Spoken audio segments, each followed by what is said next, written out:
பக்ரீத் பண்டிகையொட்டி கோவையில் ஜாக் பிரிவு இஸ்லாமியர்கள் சிறப்பு தொழுகையில் ஈடுபட்டு வருகின்றனர். இது தொடர்பான அண்மை செய்தியை பார்த்துக் கொண்டிருக்கிறோம். குடியாமுத்தூரில் உள்ள மகாலில் ஜாக் அமைப்பு இஸ்லாமியர்கள் சிறப்பு தொழுகையில் ஈடுபட்டு வருகின்றனர். இறைவனின் தூதரான இப்ராஹிமின் தியாகத்தை நினைவு கூறும் வகையில் இஸ்லாமியர்கள் பக்ரீத் பண்டிகையை கொண்டாடுகின்றனர். புத்தாடை அணிந்து தொழுகையில் ஈடுபட்ட இஸ்லாமியர்கள் ஒருவருக்கொருவர் வாழ்த்துக்களை தெரிவித்துக் கொண்டனர். இது தொடர்பான அண்மை செய்தியை பார்த்துக் கொண்டிருக்கிறோம். இது குறித்தான கூடுதல் தகவல்களை நமது செய்தியாளர் ஞானசேகரன் வழங்கிட கேட்கலாம். ஞானசேகரன், வணக்கம். உங்க விரிவான தகவல்கள்.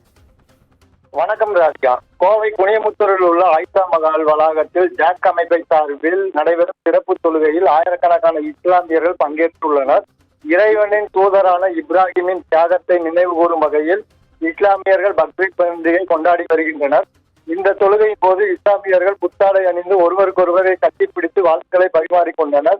மேலும் இஸ்லாமியர்களின் இப்ராஹிமின் தியாகத்தை நினைவு கூறும் வகையில் ஆடு, மாடு ஆகியவற்றை பலியிட்டு அவற்றை 3 பங்காக பிரித்து அதில் ஒரு பங்கை நண்பர்களுக்கும், மற்றொரு பங்கை ஏழைகளுக்கும், 3வது பங்கை தங்களுக்கும் பகிர்ந்து உற்சாகமாக பக்ரீத் பண்டிகை கொண்டாடி வருகின்றனர். பெரும்பான்மையான இஸ்லாமியர்கள் சுன்னத் ஜமாத் சார்பில் நாளை தினம் பக்ரீத் பண்டிகை கொண்டாடப்பட இருப்பது குறிப்பிடத்தக்கது. சாதிகம்.